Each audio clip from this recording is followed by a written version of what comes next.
Human design is your energetic blueprints. This is you when you are born, and this is you when you leave this earth. So let's talk about that.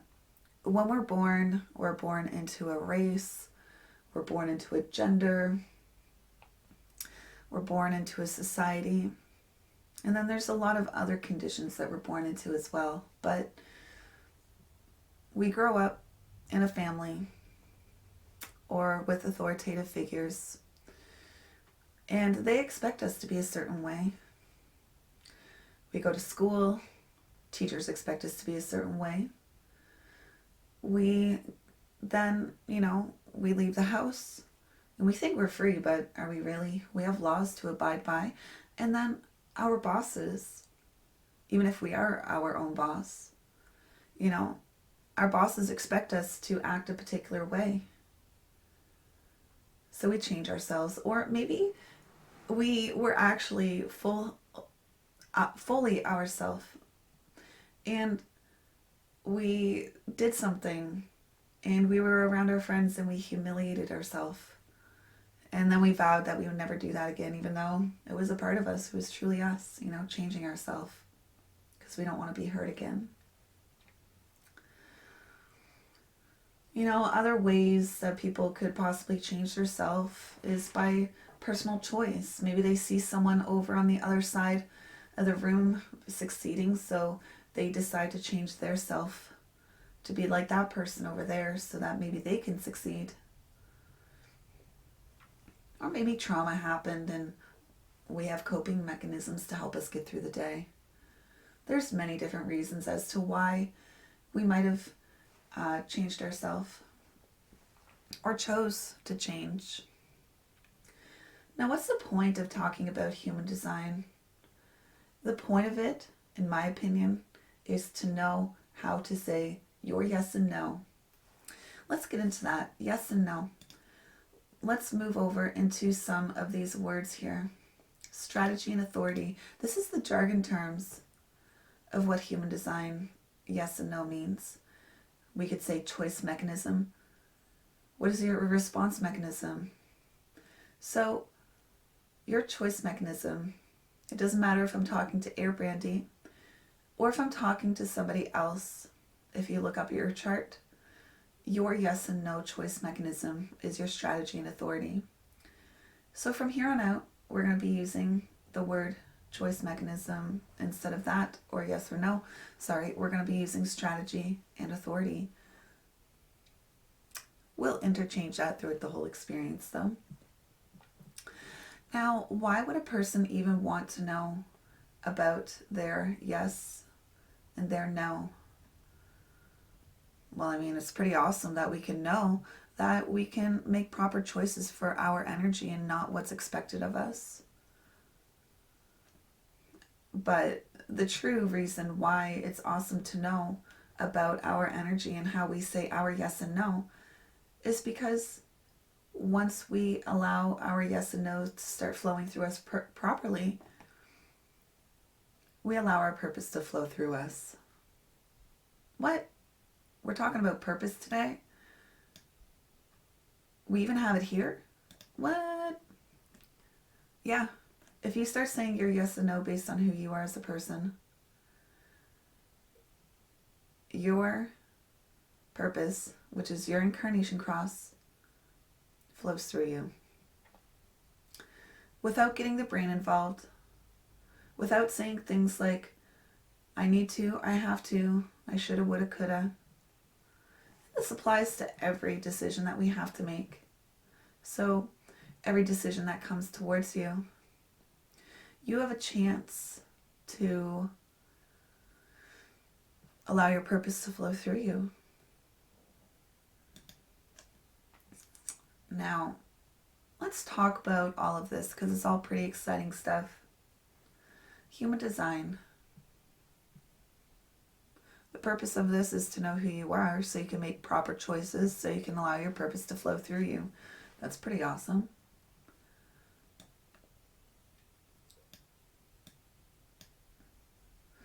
All right.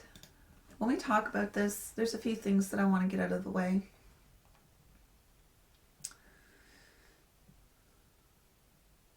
So I'm a human design guide. I'm doing an overview. An overview is what I feel is the most juicy and most important parts of your chart that need to be known when you start your journey.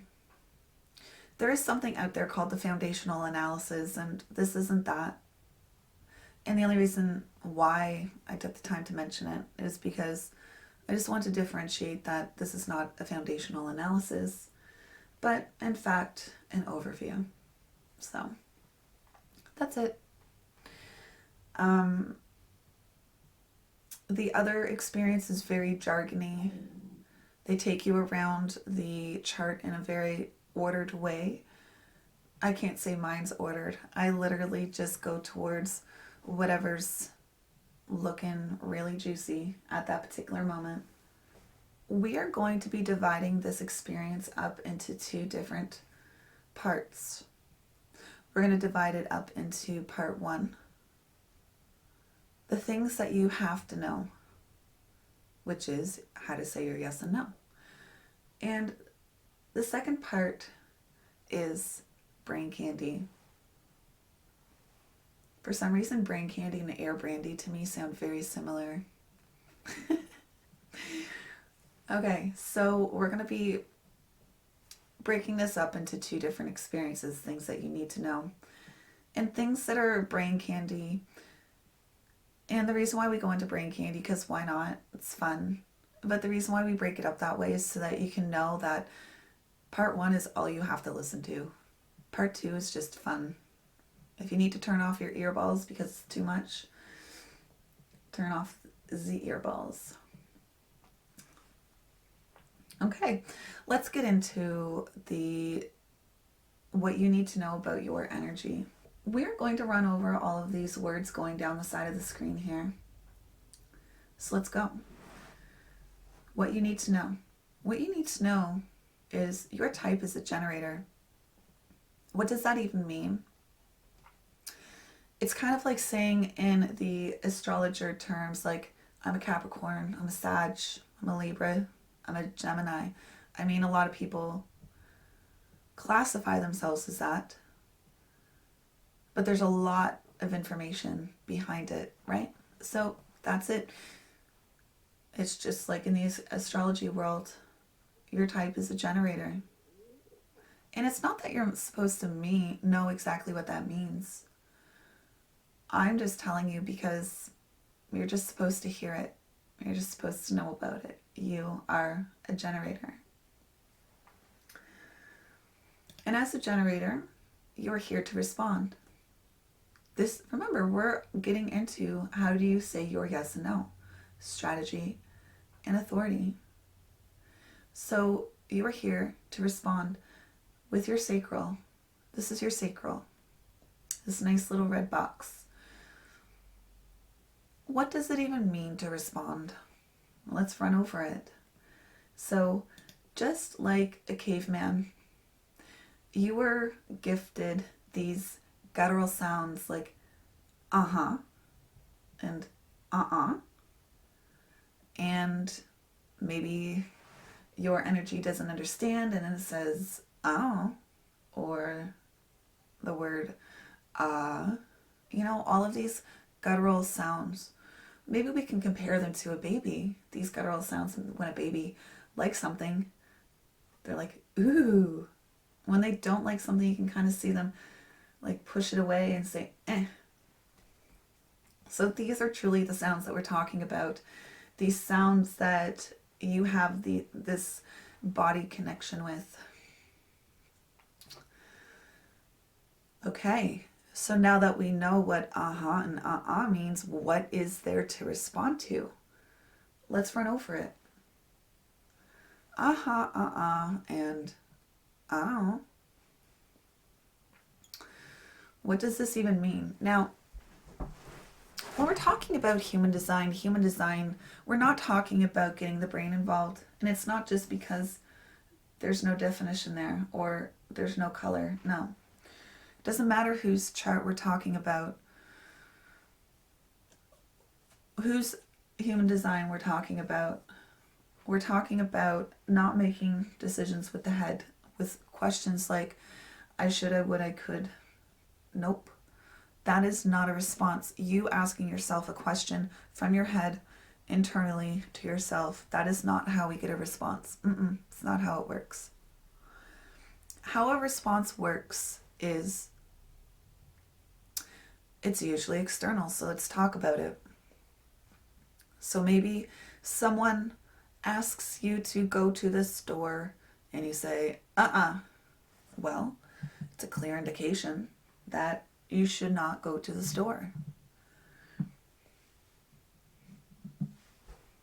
So maybe, see, I have cats, so I'm going to use my cat as an example. My cats are things that I respond to often. Just because they're not human doesn't mean that it's not respondable. So my cats use a cat litter, and I don't want to taste their poop bubbles in the air after they go. So I instantly respond to going and cleaning up that mess once it happens. Or as soon as my body understands that they use the cat litter, it gets up and goes. So that's my response, is that they use the cat litter and I clean it up. I have responded to over time that when I do these kind of expressions of human design, that I don't watch chat, because I understand that I lose focus quite easily. So, I respond to not watching chats so that I can focus and get the proper information out in a very focused way, in a logical way, in an understandable way. So you are here to respond. People can ask you questions. Maybe something external cues you to do something or not. Like my cat example. But maybe you're responding to the proper time when's a good time to enter into a conversation. Because that matters. Instead of trying to initiate conversations, I'm telling you, it's now time to think about responding to when's the proper time to enter into a conversation. I'm not saying that you can never start a conversation, because did you respond to starting a conversation? Or does your brain think that you need to start a conversation?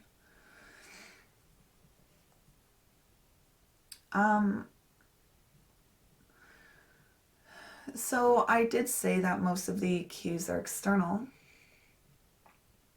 but there are internal cues. I like to use waking up in the morning. Why did you wake up? Why did your eyes pop open? You responded to something. What was it? Did you respond to your bladder being full? Yep. That's an internal cue that we're talking about. You responded to your bladder being full. So you respond to sitting up in bed and getting that taken care of. So when you pull off the covers, if you're like me, you respond to the room being a little bit chilly.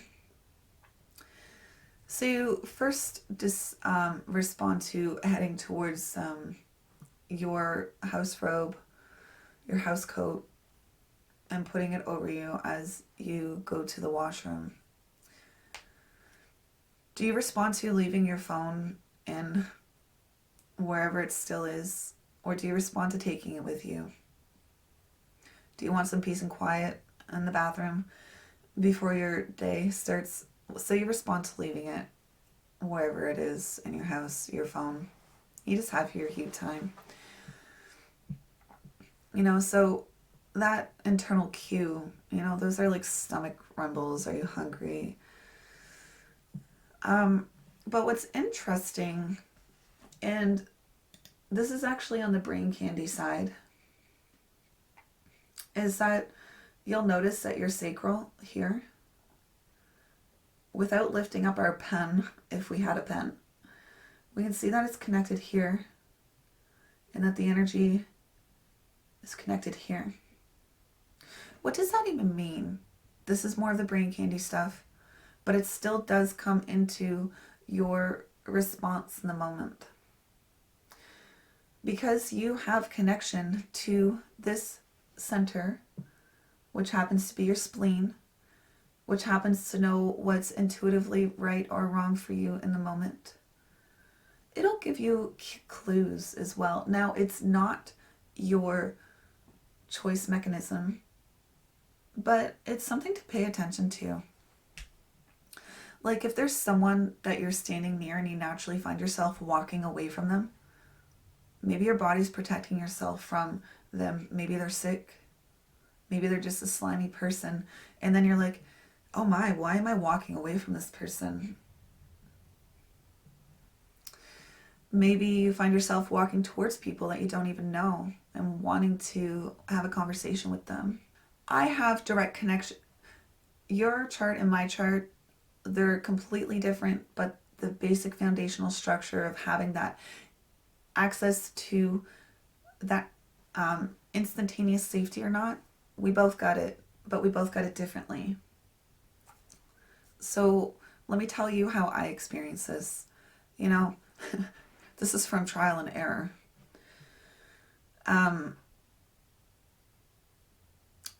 Matey, my fiance, he asks me to climb up a little mountain. It's not big. I've climbed it before, and it's not intimidating. So I join him. But before I go, my body's like whining, like, do I have to? Even though mentally I wanted to. So I did it anyway. Well, guess what? I fell down the mountain. I kind of hurt my wrist. I didn't fall down. It's not like I rolled and rolled and rolled. It's just I fell and I hurt my wrist. So my body was telling me that there was possible danger in the future. So there was another time where that happened, where I whined a little. I didn't listen to it. I did it. I hurt myself. So interestingly enough, my fiance one time asked me to go down into our basement.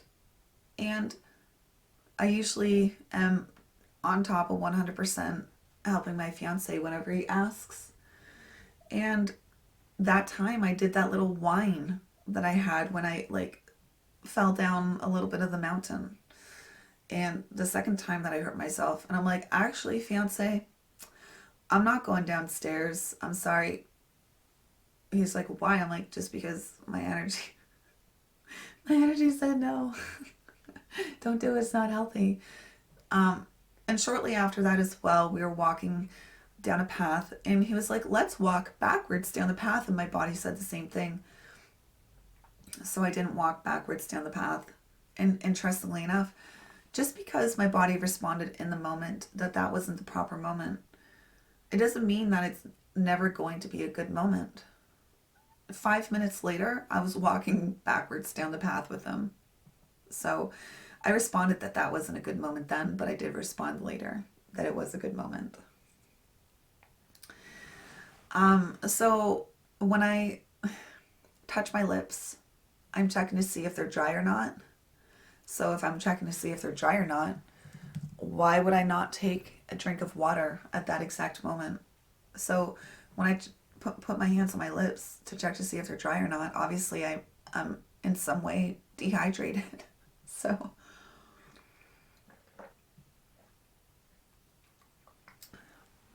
just taking a drink.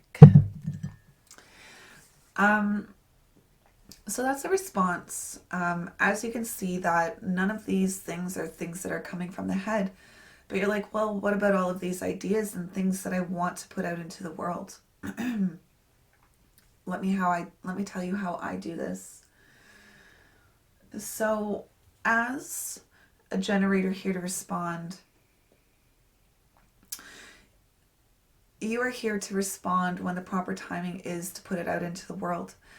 Just because you respond to something being frilly and pretty and nice, it doesn't necessarily mean that it needs to happen instantaneously.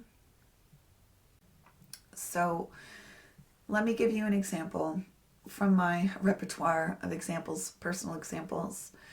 As a streamer, professional streamer, and as a professional psychic, there's obviously a lot of different things and ideas that I want to try.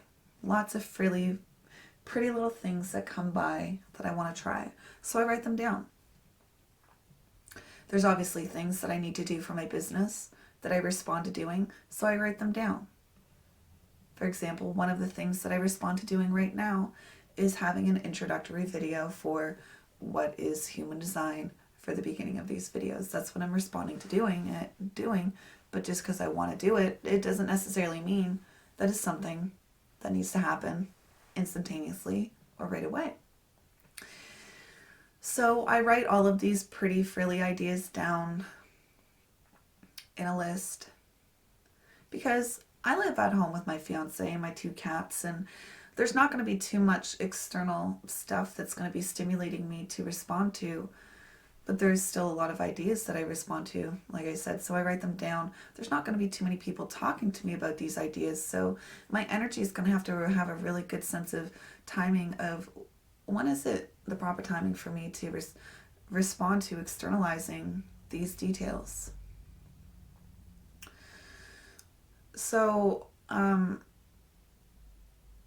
for instance, if I'm bored, I go through the list and I'm like, no, no way. Oh, yeah, I'll do that one. So my list eventually will get done. Now, there's a few things that I've responded to in the past. For example, one of them was I responded to creating this particular course, and I haven't done it yet, and I wanted to do it for years, and then I one day responded,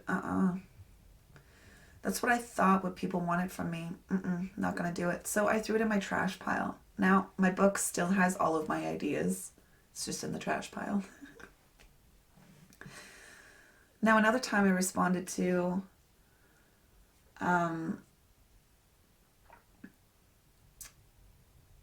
doing my own deck of cards for my gemstones that I use for divination.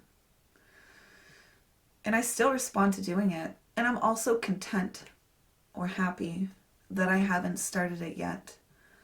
Because I don't have the skill, I don't have the knowledge, I don't have the time, and I don't have the energy to be able to put this out the way that I want to. So I'm glad that it hasn't been externalized yet. It's been 4 or 5 years that I've been sitting on it, but I'm glad that it is yet to be externalized. So those are responses. Just because I responded to it once doesn't mean that I always will respond to it.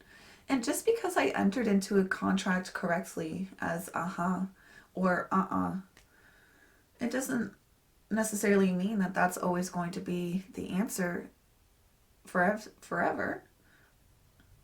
You're allowed to start things and stop things, right? So, I believe that at this point, we have a good idea of what AirBrandi's and sound like. You just say and in the moment. You respond in the moment to what is proper for you. And We have just run over how AirBrandi is a generator, and because she's a generator, she's here to respond to life. And once she responds, it allows her purpose to flow through her without getting her brain involved, without saying things like I should, I need to, I have to, I could, I would, I shoulda. No.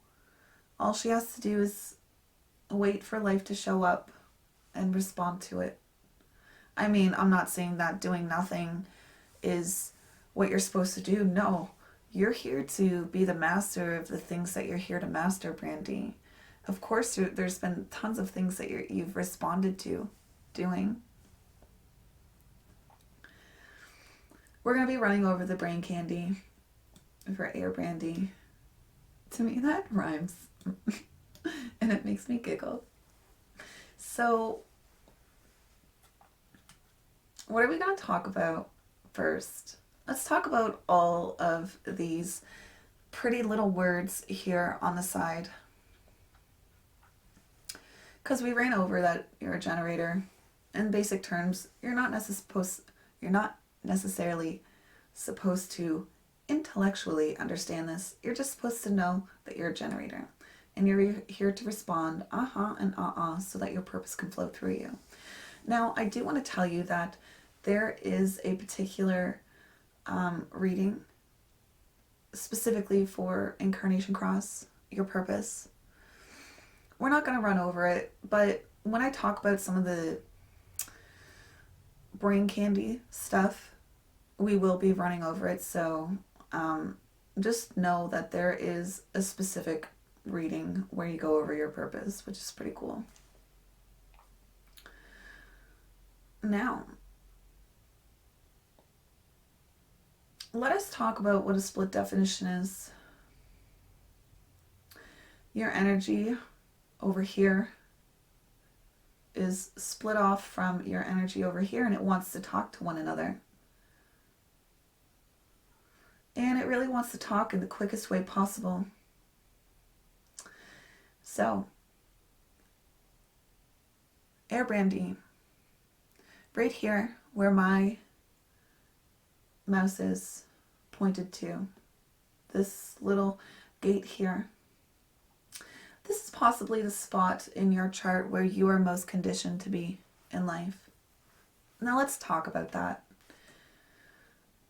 Everything that is colored in your chart, whether it be the little gates or the little channels, the centers, what is colored is you.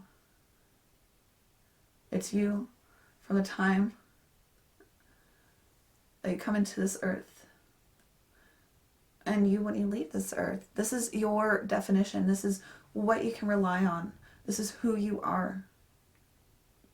This is you, your user manual of life. Now, you are perfect the way you are. We need exactly this in the world as you. And what's interesting is that although we are perfect as we are, that pesky little brain likes to get involved. And the brain likes to think, well, that's boring. Why would I want to be my definition? Why would I want to be the colored in parts of my chart? That's boring. So then it tries to be all the things in the chart that are white. Now, the white parts in your chart, they're not you. But the brain wants to act as if it is. So the brain tries to say, oh, well, yeah, that is me. The center here, that is me. It's all me. And I'm going to try to pretend that it is me. And that's actually where the not self comes in. There's a lot of jargon coming in. So we're going to go sideways and backwards and frontwards with all this. So, your choice mechanism, your yes and no already knows who you are at the deepest levels. And just by saying your and it allows for all of this stuff to beautifully move through you and spit out an answer. So that's the energy talking. But I've been saying from the beginning that when our brain tries to get involved and make answers, I need to do this, I have to do that. You know, I need to make sure that people think that my head is defined and that my ajna is defined and that my heart is defined and that my solar plexus is defined. You know, that's the brain talking. The brain feels unsafe that these are open, but there's nothing wrong with it. The brain is this pesky little thing that likes to play tricks on us. So let's talk about that. If our brain is having these strategies of let's play it safe, let's create a routine, let's do I shoulda, woulda, coulda, let's change myself, and we decide to not listen to our response mechanism, that is our not self. So we're changing ourself, we're not listening to ourself. Not self is what we call that in human design. And why are we even talking about not self? Because we can talk about not self for a very, very long time in the system, but we're just going to skim over it today. So not self theme is frustration. So whether I'm talking to AirBrandi or I'm talking to people who are a generator, generators make up 70% of the population. So 70% of the population are running around frustrated. So I'm going to ask you, chat, because it's going to most likely be you, because it's 70% of the population. Where are you frustrated in life? And what needs to change in order for that to be different? Now, I'm not telling you to quit something. I'm not telling you to start something. I'm reminding you that you now have the opportunity to respond to what needs to happen next. Where are you frustrated? We don't even need to know intellectually why, but we do know that you're frustrated in that particular position. Now, what needs to change? We don't need to even create strategies about what needs to change. We can respond into the moment, what needs to happen. So, generators, 70% of our chat right now, generators. Where are you frustrated in life? And what needs to change? What do you no longer have energy for? What needs to change? So, once again, just because we entered into something properly, it doesn't mean that it's always going to be sunshine and lollipops. Sometimes things lead into frustration. So, just because you committed to something properly, maybe you will become frustrated. And that's the point at which you know that things just need to change. Once again, you don't need to quit or start something. Maybe you just need to change something. So for instance, I was super frustrated at my last job. Why? Because it was actually my boss. And it wasn't me that needed to change something. It was actually my boss that needed to get fired. That changed that frustration. I didn't get him fired. He got himself fired because he was that bad of a boss. So, what needed to change was him, not my place of employment, right? And that usually doesn't happen where our bosses get fired. Unfortunately, a lot of people end up having to leave their position because their dick boss just doesn't resonate with them. You don't respond to your boss. It's most likely that frontline workers are going to get fired over their bosses, unfortunately, or people leave before that happens. So, frustration, what needs to change?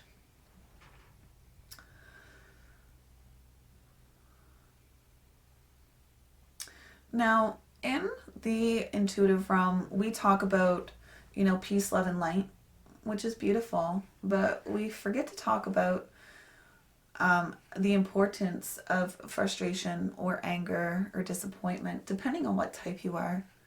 Because in my opinion, these are key indicators of up-leveling in your life. It's very nice that we wish love, light, and peace unto others. But we forget, or maybe we feel conditioned to suppress the frustration or the anger or whatnot, because in the intuitive realm, all we talk about is the peace, love, and light, right? Oh, well, I'm supposed to be this meditative monk that isn't supposed to be angry or frustrated. So we push those feelings away and trudge on. No. Frustration, anger, disappointment, they are all key indicators of places where you can up level in your life. So if you're frustrated, I mean, it sucks that you're frustrated, but you can also see that as an opportunity of up leveling. It's like, yeah, what can I respond to now so that I can be more on my trajectory in life, so I can be more into my purpose in life.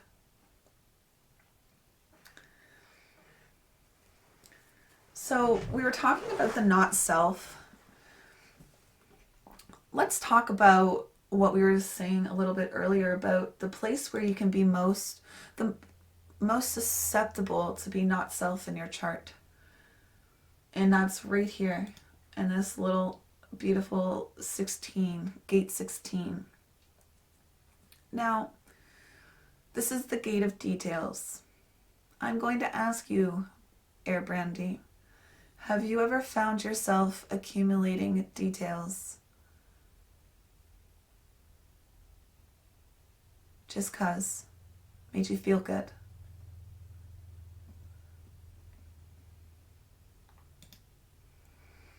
Because you want to possibly eventually externalize the details. But remember, details, unless you respond to having more depth, getting more details, maybe the details that you are latching onto aren't the correct details for you. So, that's where I see that you could possibly have the most pressure to be in your life at this particular moment. We're going to talk about not self-expressions for another little moment. Now, just because you're most susceptible to be feeling the not self-expression here,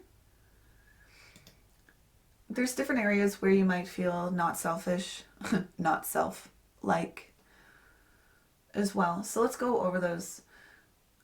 Here, maybe you might find yourself accumulating work of other people that doesn't matter to you.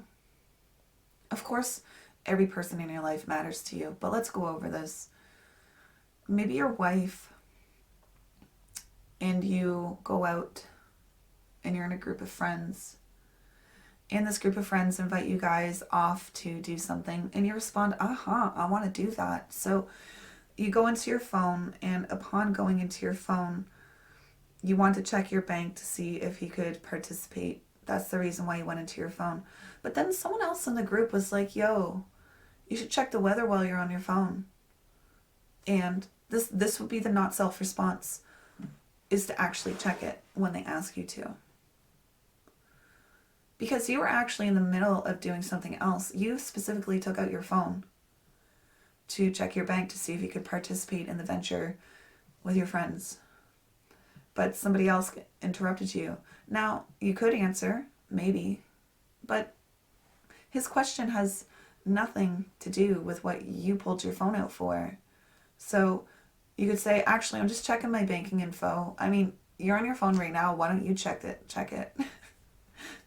Really, I know it sounds like a dick move, but if we're going to be filling our time with questions that don't matter, we're going to be filling our time with a lot of questions that don't matter.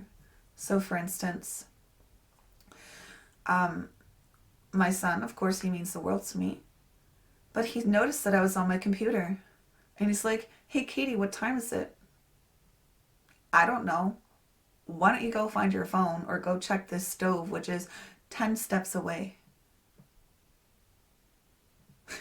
After the second time asking me what time it is, he stopped asking me what time it is. Those aren't my questions to answer. Even though I have the quick answer right beside me, it's derailing me from the work that I am doing on my computer. So he needs to answer his own questions. Because although he matters to me, that question does not matter to me. Right? So it's making sure that You are responding to what is interesting to you or not, or responding to the answers or the questions that you are answering. So as a broadcaster, it's very easily to get derailed in your stream. You know, today we're talking about human design. Maybe somebody in chat is saying, Katie, when are you going to be doing readings again for gemstone readings? Katie, when's your next meditation? And I could get derailed and I could be answering all of those questions, or I could just type exclamation point TY and have the command that already has my schedule up and tell them. So once again, the point of this human design experience is to tell AirBrandi about her experience. But what if somebody in chat was like, yo, well, what is that you're pointing at? A not self-expression of that would be for me to answer, oh, well, this is the head, and this is what it does, and this is the educational background behind what it is, and blah, blah, blah. No, what we're here to do is tell you who you are. We're not here for education on what human design is. We're here to tell AirBrandi who she is. A not self-expression of me falling into the rabbit hole would be being distracted with questions that aren't focused specifically on AirBrandi. So it's very easy to get derailed as a streamer, and it's very easy to get shameful into saying, well, we're not talking about that right now. Sorry, right? So this might actually pull into, remember, there's not a lot of pressure on these, so you're going to be feeling them different. You're going to feel a lot of pressure on the 16. But here is, knowing or not. And there's a Canadian band that has a lyric that says, I only know what I know. And that is the wisdom of this center. You only know what you know, and that is okay.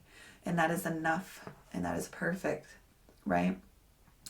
So there's different expressions of this center of, trying to prove verbally that you know.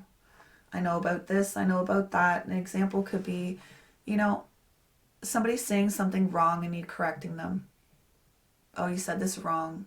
Now, it's not trying to prove that you're a better person than them. It's just that you're a generous person, and maybe you saw that they said it wrong and you want to correct them. Now, people say that's not self, because why does it really matter that they said it wrong? What really matters is that what you know. Did they ask to be corrected? They'll probably be offended that you were correcting them unless they ask you to correct them. So the opposite side of this is that I experienced this.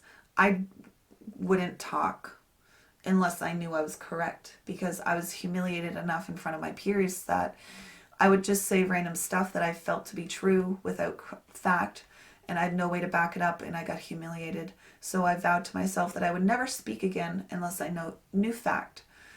And that is a rigidity of the center. It wasn't so that I could prove that I know. It was a safety mechanism to protect myself, but it's still a not self mechanism, right? And so when I spoke, all I would speak was fact, and then people around me would be like, oh, Katie's so smart. But in all fact, I am really not that much of an intellectual. Once again, I only know what I know. That's not too much, and that is okay, which is perfect. I've had some rigidity here where I was younger and I would raise my hand in class because I did know, and then they wouldn't hear me speak because I would say it low, and they would ask me to repeat, and I would say no because I was afraid that I would get it wrong, and afraid that I would be wrong, and afraid that I would not be able to prove, etc. So that's kind of where all of these mental anxieties come from, is up here. Let's move to this one here. Now, there is absolutely no definition here. There's no definition in the center itself, and there's no little gates hanging off of it to prove any definition in the center. What does that mean? It just means you're wide open. It means that you can experience a full variety of the center. And as a streamer, I could actually see this in you, and not in a not self. But this is talking about the truth. confrontation of the truth or not. Now, I avoid the truth. You must know your truth very well to be speaking such truth on your stream, which is beautiful. There's a lot of intellectual different things going on over at AirBrandi's stream. But yeah, this is trying to prove if you know, sorry, truth or not know. Confrontation or truth. So for me, I avoid truth. These are where these little white lies come from, but I avoid truth. I don't go to female-based ceremonies such as baby showers or wedding showers because questions like, when are you going to have a baby? When are you going to get married? Are just pummeled at me, and I just fucking hate those questions. So I literally just run in, drop a gift off, and run out. I hate them. But then, for example, at my previous job, and you may resonate with this because it's actually in your energy. There was so much wrong with the organization. I feel like I'm saying that wrong for some reason. And there was a new boss man that came in, and he's like, what is wrong with our organization? And I let him know, and no, and no, and no, and no. I'm pretty sure that's why I was dismissed, because I told them too much. I didn't get fired, but I was released from my job. But I think that they didn't enjoy the amount of truth that I was giving them because of what I wanted to happen to bring our collective to the better sake, or like to the next level. So I believe I lost my position because I was telling too many truths. And the collective was on my side instead of the boss man's side. I was too strong of a voice because I waited to be heard about my truths. I was asked. Not that I'm supposed to stay silent until somebody asks, because I just didn't respond that it was the proper time to externalize it yet until there was someone willing to hear it.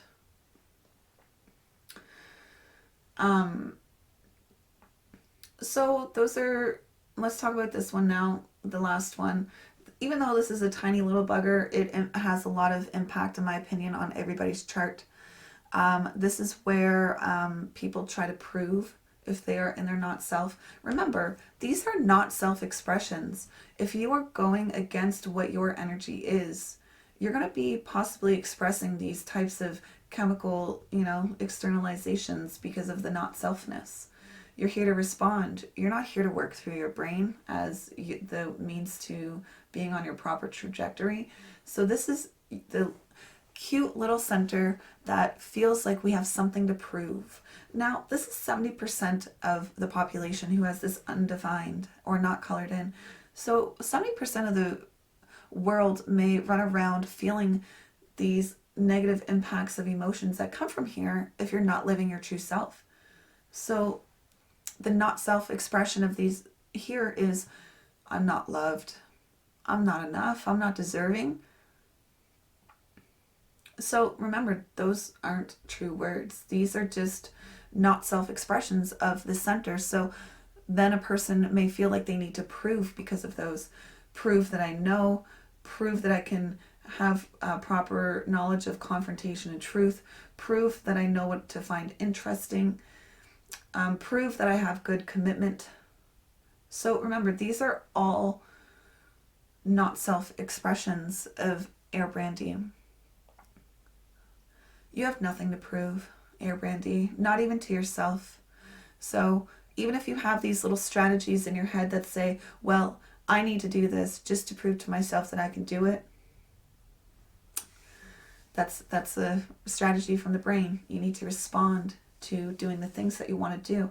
Now, just because you don't have consistent access to this commitment center or willpower, it doesn't mean that you can't commit to things. I bet you can, and quite graciously. Dudes, you're one of the top psychics on Twitch, right? So you know how to commit. So I bet the things that you respond to in life, you do commit to, and very well. And the things that you say, I will to, I bet you commit to them very well. when you respond to them. All of those things that, you've just passed through and you're like, oh yeah, I can do that. I wonder if those are things that you weren't really committed to, or the brain were just involved and it just kind of fell through.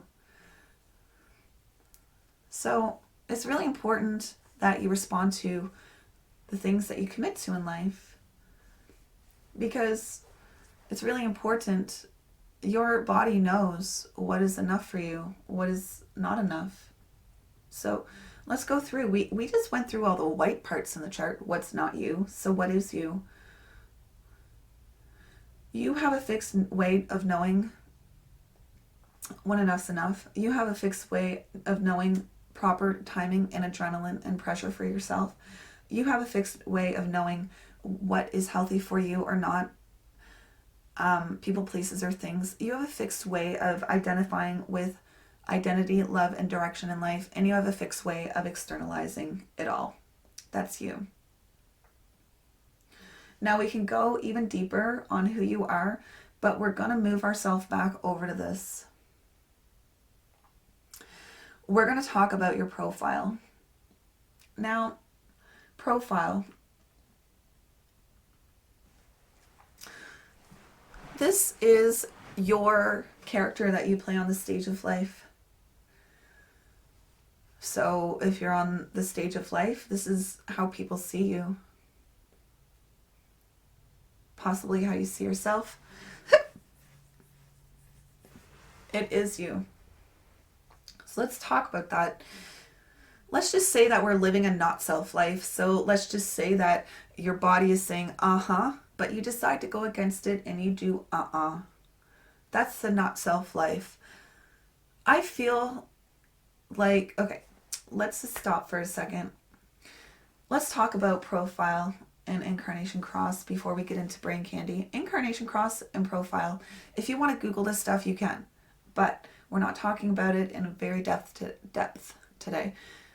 What I want to say about this is that a lot of people really don't resonate what their profile is or their incarnation cross is, because we're actually so far away from who we are as a person that they're not familiar to us, and we say, that's not me.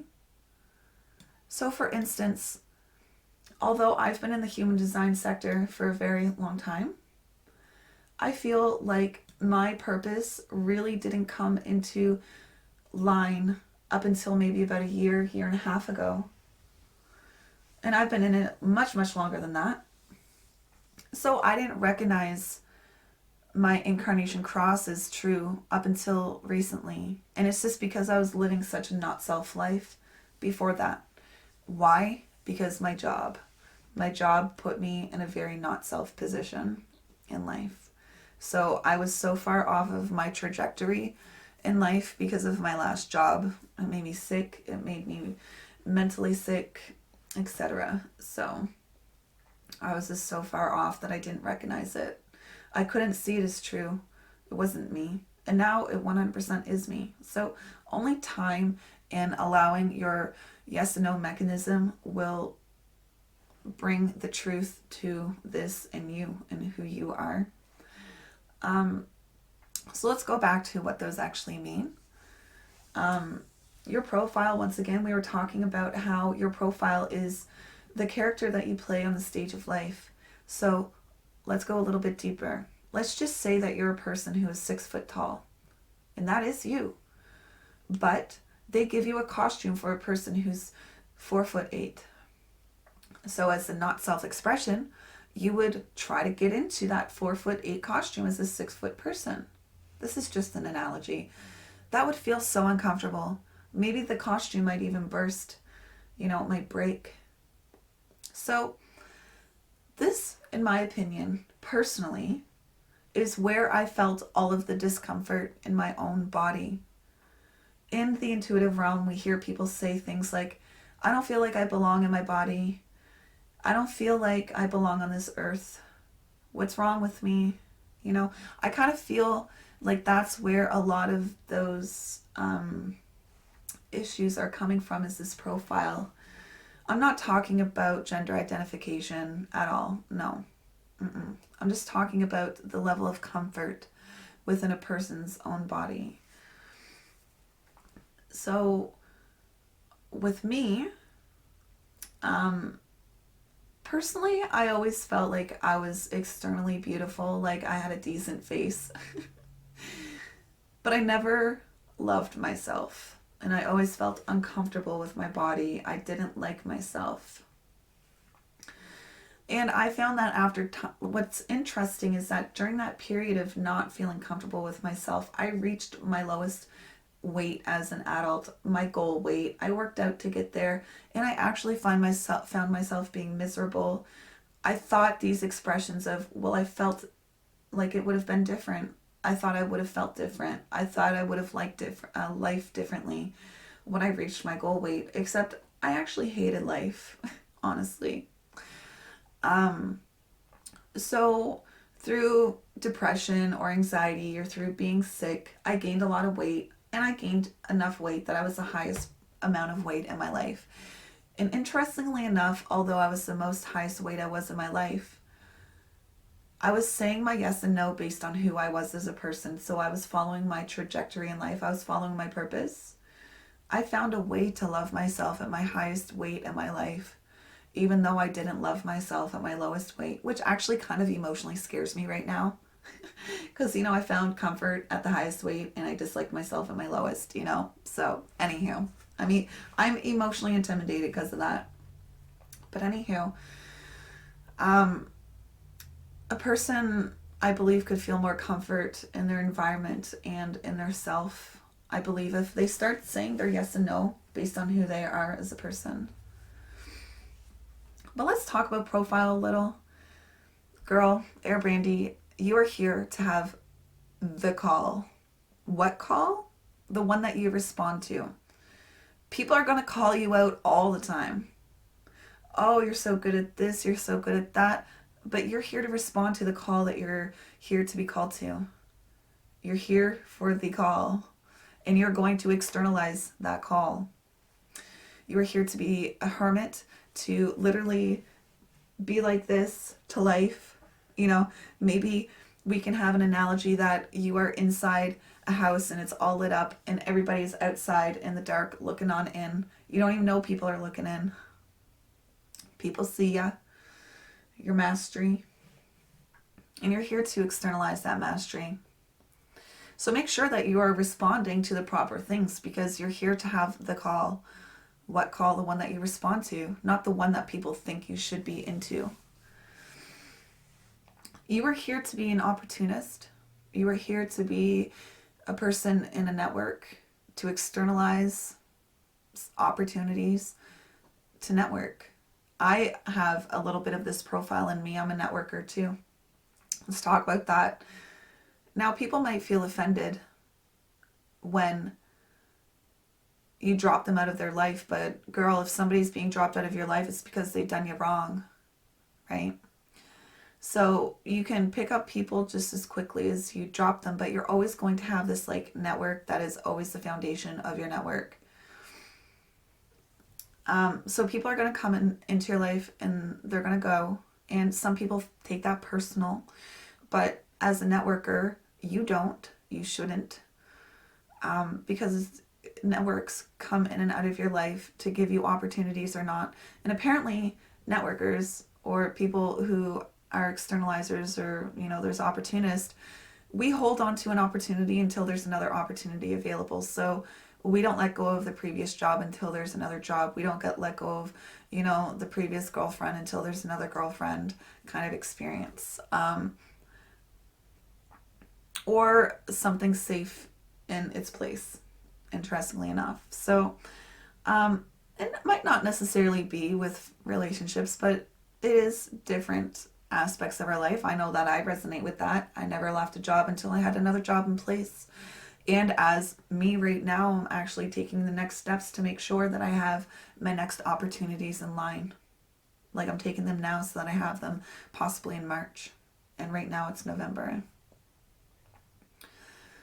So yeah, that's your profile. You're here to have the call, and you're here to externalize your call, the one that you've responded to.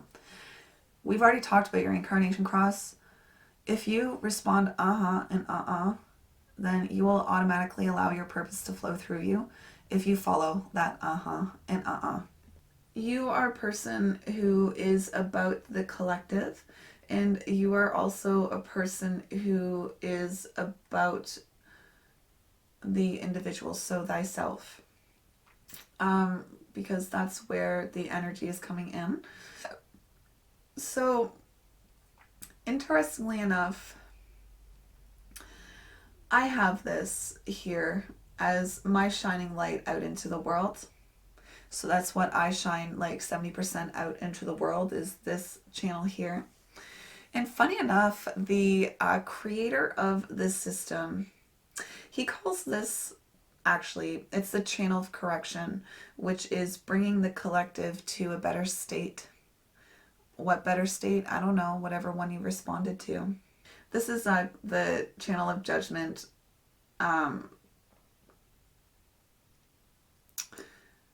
A design of insatiability, but the creator of this system who brought it to the world calls this the channel of the bitch. Now, I'm not calling you a bitch. But what's interesting is that when I told this to my fiance, he laughed and he was like, yup. And it's not about being mean, but it's more about people perceiving that our collective perspective on what needs to be changed is offensive to them because we weren't invited into what our perspectives are. So when we just say, oh, that needs to be fixed over there, why isn't it fixed? It's like, that's kind of where that comes from. If people, we just see that it needs to be fixed. Why it's not fixed yet? It's just going to make everybody have a better experience. I'm not being a bitch about it. I'm just making an observation, But it's the design of insatiability, the design of being a joyous, correcting things and making sure that things are fine for the collective so that we can all evolve together. You have this consciously and this consciously. So just give me a second. I'm checking out my cheat sheets. Guys, just because I'm a human design guide, it doesn't mean that I know everything. I am the first to admit that there is so many levels of human design that it takes years and years and years to master everything. So this is the channel of the prodigal, the design of a witness. So this is you. You are a prodigal. And you are here to... why would you struggle for something if it's not worth struggling for? So you're here to fight, to take risks for the things that are worth struggling for the collective, as the prodigals, so that we can be taken to the future with focus, concentration is how you're going to do that. So it's quite interesting how we can get into all of these nice little gates here and talk about who you are. Now,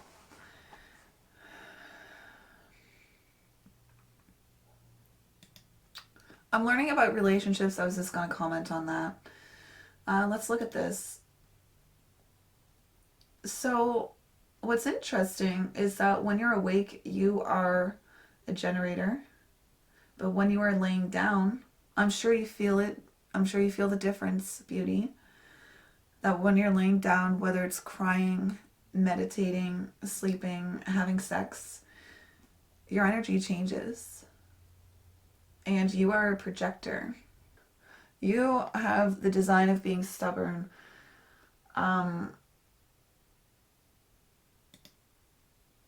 So you're here to be the fighter. Oh.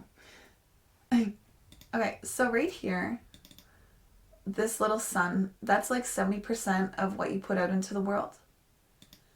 And I love what it is. I resonate with it so deeply with you.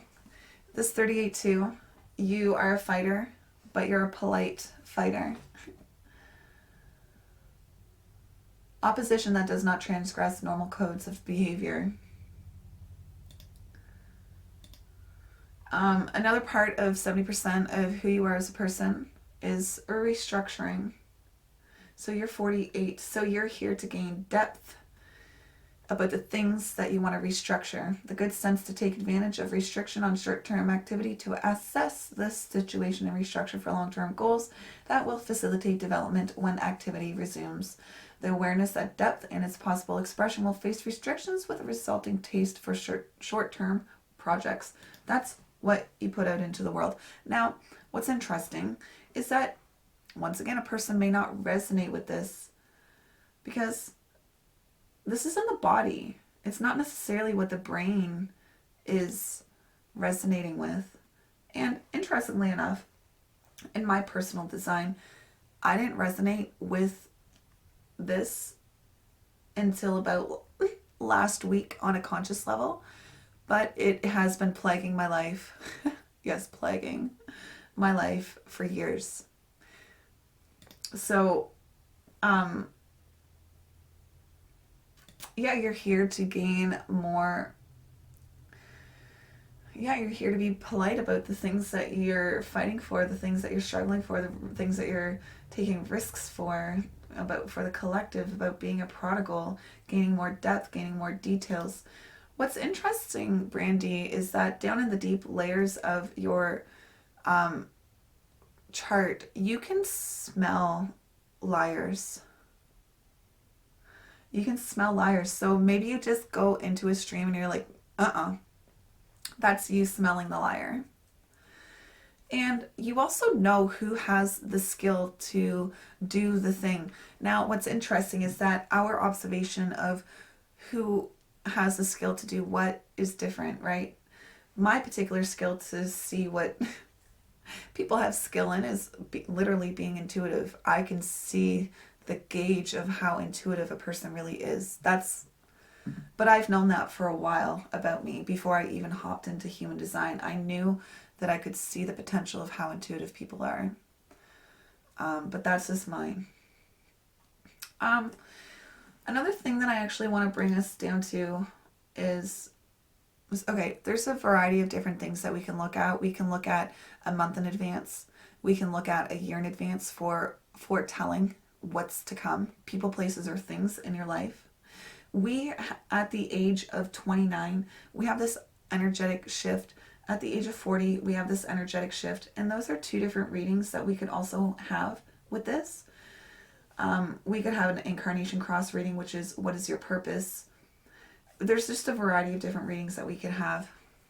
But once again, we just rolled over what is the most important thing for you and the most important juicy aspects of who you are as a person.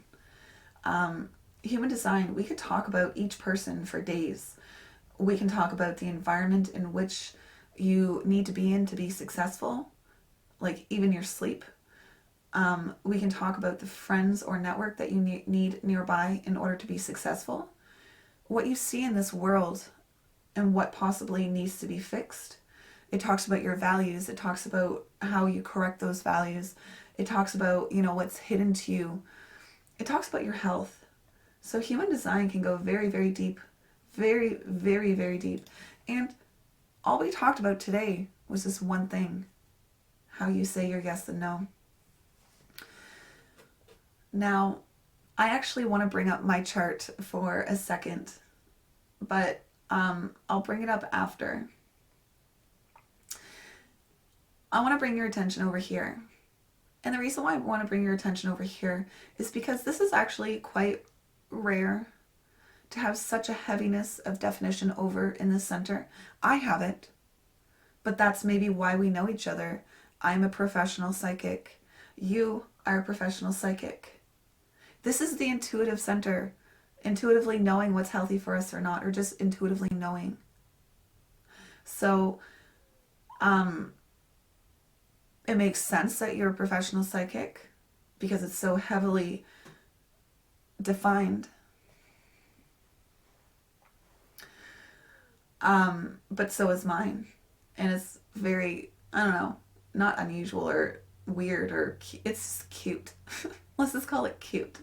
That both professional intuitives have such a heavy definition here. I'll show you mine. Let me show you mine. I show you mine, you show me yours. See, look, I have extreme heavy definition on this too, right? We both have extreme heavy definition, so that's why I'm able to talk to you so comfortably. It feels like I'm talking to my own energy right now, really. So what's interesting, Brandy, is that how I experience having such heavy definition is that people feel warm around me, they feel safe, they feel fuzzy. So if you're a person who does like healing in person, or tries to make people have a sense of security in person, or I don't know, even online, people may feel a sense of loss when they're out of your aura. I need Brandy. She's so safe. She's so comfy feeling. I know my fiance, when I leave to go to vacation for 2 weeks, he feels this heavily. He feels as if he's lost his support rate from underneath him. So bad people try to, like unhealthy things, try to hook onto you because you're so healthy, right? You know what's wrong for you or not, and they know that you know this. And it's like their energy tries to sit beside you so that you can be a washing machine for their energy too. And that's a good connection of this center here, a washing machine. Some people, when they come near you, they may feel like they always get sick. It's because you have such a heavy immunity and they don't. Maybe you're a person who doesn't get sick too often. I'm just guessing that right now. I haven't studied that deep into human design about immunity. But I mean, I have an autoimmune disorder. Do you have one? I'm just asking as a friend. Asking for a friend. So,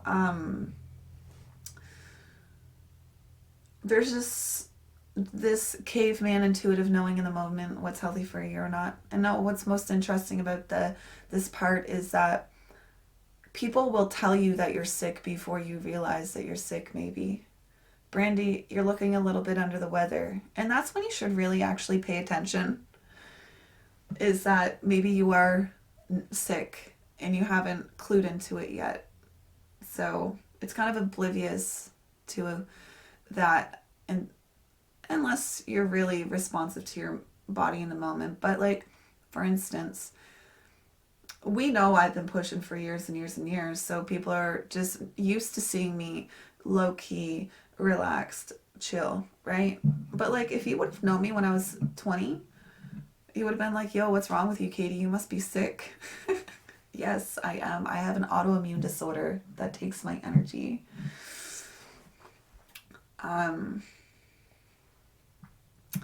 So yeah, I need to respond to what I need to do and what's worth my energy during the run of the day. So, I'm going to cut the brain candy off there. We're going to finish with what's most important in this chart, how this person says their yes and no. So, AirBrandi, this is who we're talking about today. Oh, I wanted to say one more thing, AirBrandi. And this is coming from one person who resonates with this energy to another. Girl, rate in your energy, and I'm going to call you out because I'm just going to call you a freak. I'm just going to call you a freak because it's in your energy. It's in my energy too to be called a freak. But what's interesting about being a freak is that people think we're fucking weird until we're genius. So here I am on TikTok. I'm being looked at as a freak because nobody's ever seen this on TikTok before. Everybody in chat's like, this is fucking weird, you're weird. But one day, TikTok will realize that I'm a genius. And I won't be so weird anymore, and people will be like, whoa, this stuff is actually pretty awesome, and they'll come around. So I don't feel offended that people think that what I do is weird, because I'm a freak. I'm an individual. I'm here to have these unique insights and this awareness that other people aren't. So, how you doing, my freak? Have people recognized your genius yet? I'm sure they have, because you're such a successful psychic. So there's multiple places inside your energy where it just, it's like an equation, but all of this stuff equals freak. And I love calling freaks freak because they usually resonate with it. They're usually not offended by it because they're just like, oh my God, someone sees me for who I actually am. Now, I just want to say, for those of you who don't know who AirBrandi is, that girl is a freak and she's awesome. She's wild. She's uniquely her. And she brings up people into her spaceship and brings them off. You know, that's what I'm talking about. You're so unique and you're awesome. And I think it's great. So now let's go back and finalize what we were talking about.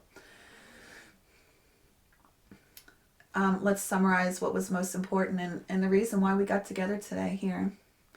This is human design. Human design is how a person says their yes and no energy. The strategy and authority is a person's choice mechanism, and we discovered along the way that and and those guttural baby sounds like ooh or ah. And maybe if you laugh, you sound like my friend and go like ha, you know, the instant ha. I don't know. What does that sound like to you? What does your guttural sound like? And if the answer is or then you just don't know. Maybe the question wasn't right for you externally. Maybe in 5 minutes, if the question is asked back to you, it will be an or But if you don't know, you just don't know right then, and that's okay.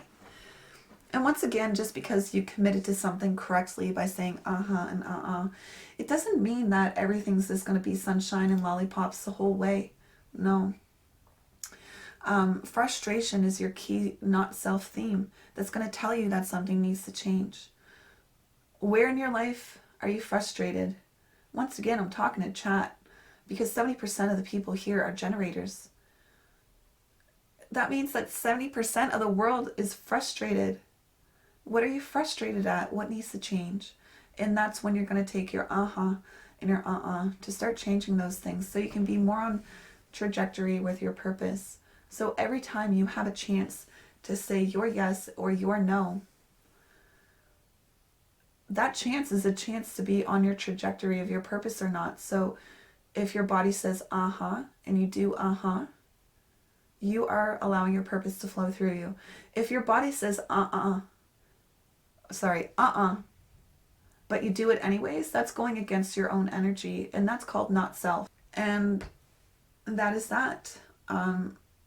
AirBrandi is here to say and so that she can allow her purpose to flow through her without getting her brain in fault, so that she can be at more ease in life and be more satisfied in life and not feeling like she needs to accumulate more and more and more details to feel like a complete person.